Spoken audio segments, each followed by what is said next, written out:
नमस्कार दोस्तों, मैं हेमराज रावत। स्वागत है आप सभी का। कैसे हैं आप सभी?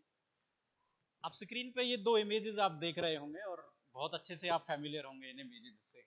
आजकल जैसे मीडिया को, समाज को मसाला मिल गया है, हर कोई मगन है, हर कोई बात कर रहा है ज्योति मौर्य की, आलोक मौर्य की। कौन है ये ज्योति मौर्य? कौन है ये आलोक मौर्य?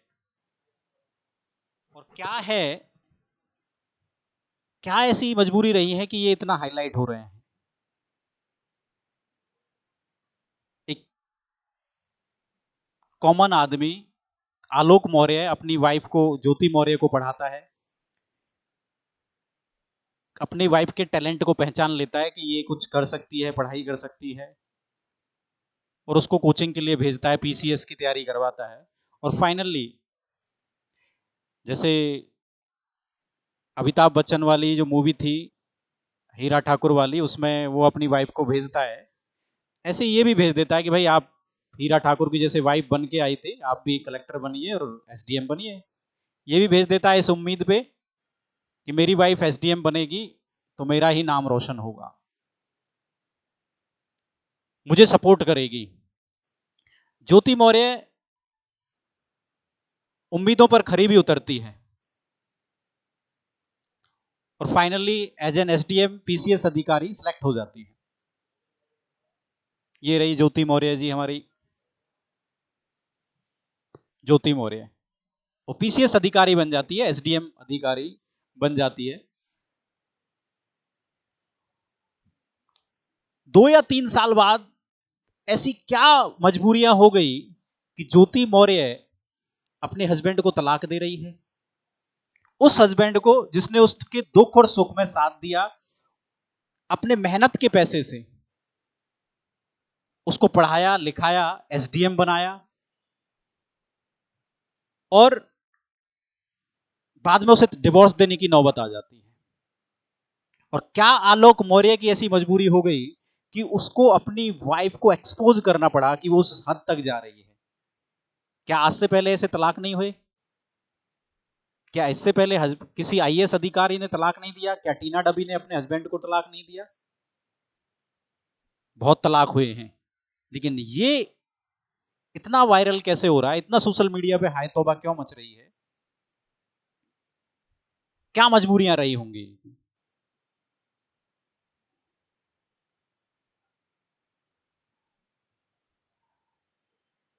मजबूरियां, तलाक का रीजन ये नहीं है कि, तलाक के रीजन बहुत हो सकते हैं। तलाक का रीजन हो सकता है कि ज्योति मौर्य को लग रहा है कि भाई वाइफ, उसका जो हस्बैंड है, अब एक 4th ग्रेड कर्मचारी है, सफाई कर्मचारी है, उसके लेवल का नहीं है, उसको मीटिंग्स में ले जाने में उसे प्रॉब्लम्स हो रही हैं, कंपैरिजन नहीं कर पा रही वो अपने आप को, वो समझ रही है कि ये छोटा आदमी है,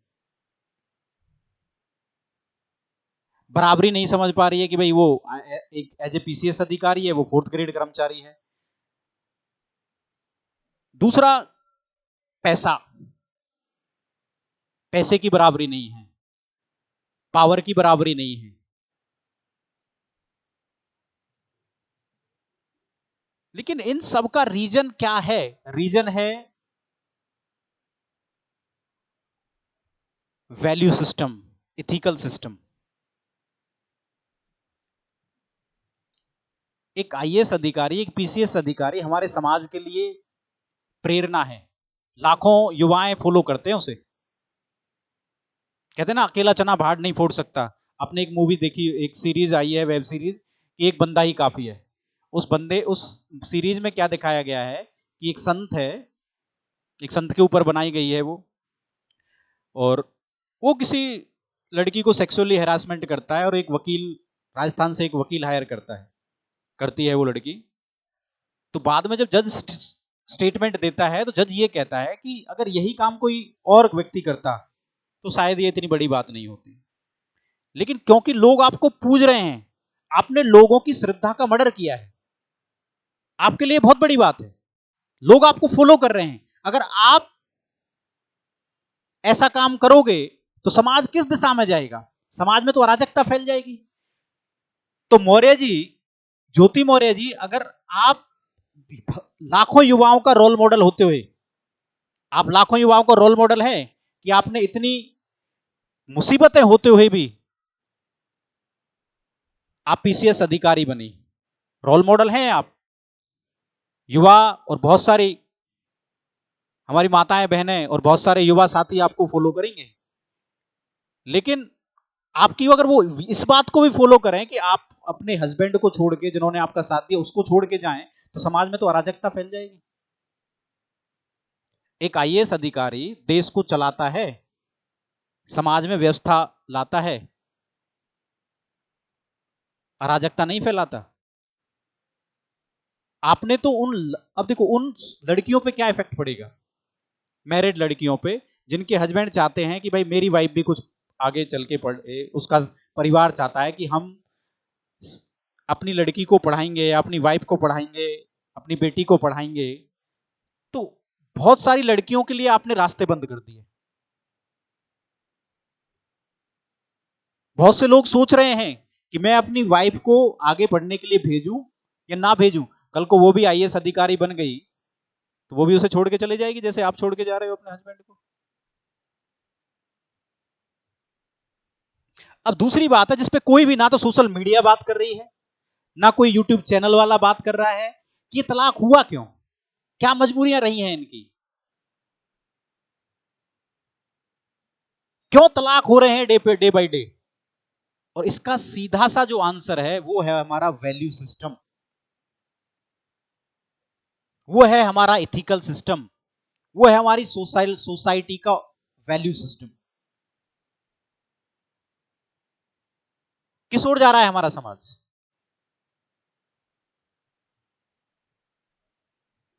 क्यों आज एक ही व्यक्ति के तीन तीन चार चार शादियां हो रही हैं और तलाक हो रहे हैं बार बार? एक व्यक्ति दूसरे का मर्डर कर रहा है, प्रॉपर्टी के लिए मर्डर कर रहा है।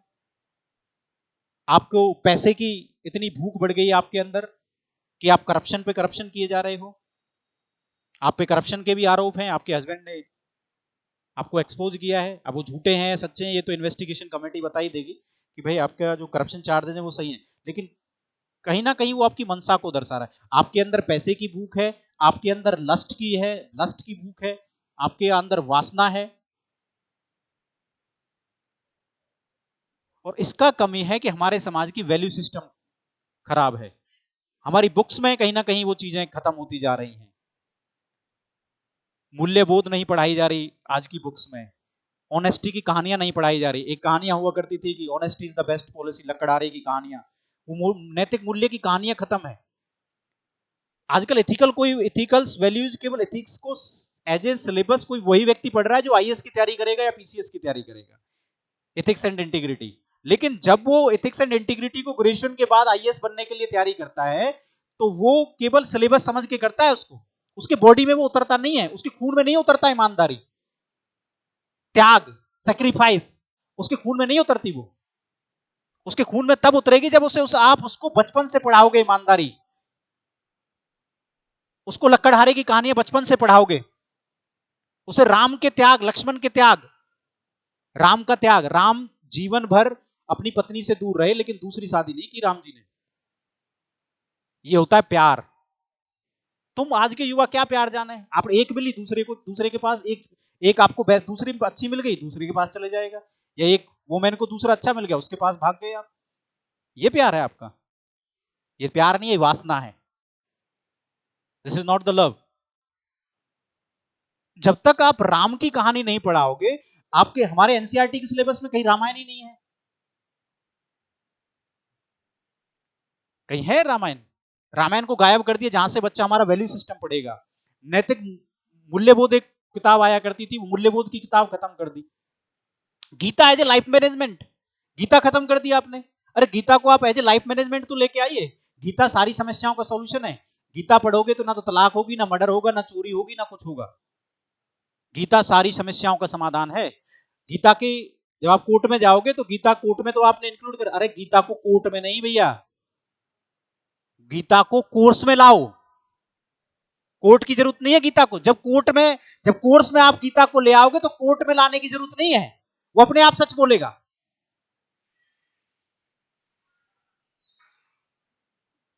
अगर ज्योति मौर्य ने पढ़ा होता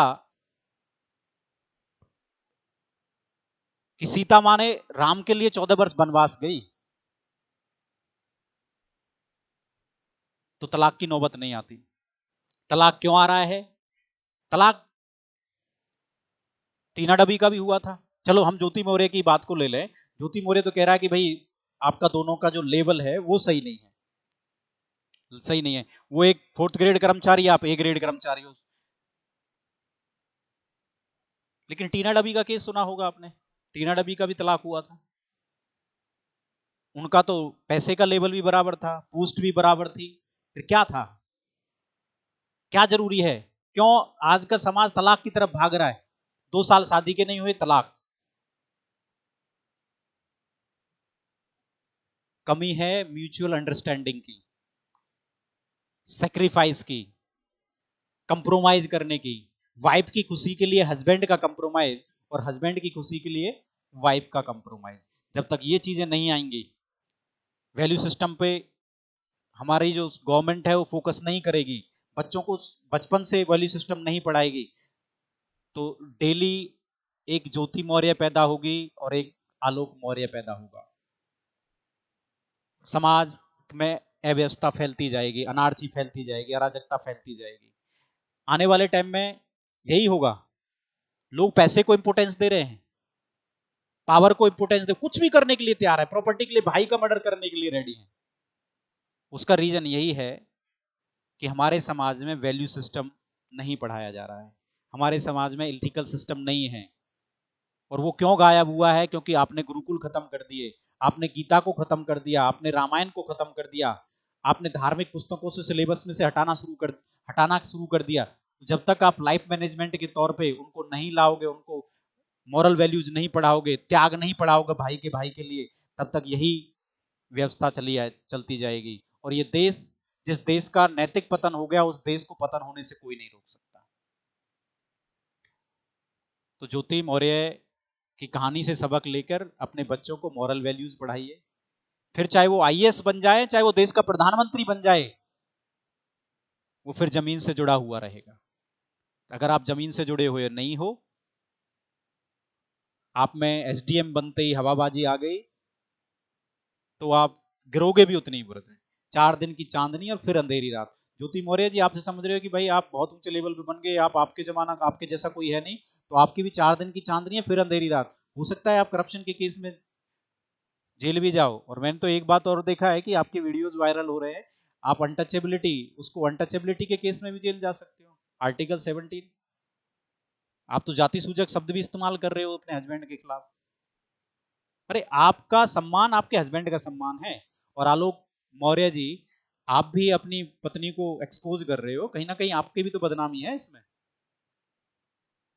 आप आप चिल्ला रहे हो सोशल मीडिया के सामने कि हाय मेरी पत्नी मुझे छोड़ गई, हाय ये हो गया, मुझ में बर्बाद हो गया, मुझे धोखा मिल गया। आपने क्या सबक लिया? आप अपनी पत्नी से सबक लीजिए। उसने दिन रात मेहनत की है, क्या आप मेहनत नहीं कर सकते? आप कलेक्टर बन के आइए, अपने अंदर वो पोटेंशियल पैदा कीजिए। अगर दिल पैदा हुआ है तो दिल आपका, दिल टूटा है तो एक जज्बा पैदा करो कि मुझे बदला लेना है, बदला। और फिर कलेक्टर बन के आइए और फिर शादी कीजिए किसी से, और फिर शादी में इनवाइट कीजिए कि मेरी शादी में जरूर जरूर आना। वो राजकुमार वाली मूवी है ना, उसमें, और फिर गाना गाना, ठुकरा के मोहब्बत मेरी मेरा इंतकाम देखेगी। तो बेस्ट बनो कि उसकी हिम्मत ही ना हो आपको छोड़ने की। तो मेरे युवा साथियों, तलाक होते रहेंगे, तलाक पे मत जाइए। अपने अंदर पोटेंशियल क्रिएट कीजिए, दिन रात मेहनत करिए, और आप अपने आप को हीरा बनाइए कि कोई ज्योति मौर्य आपको छोड़ के ना जाए।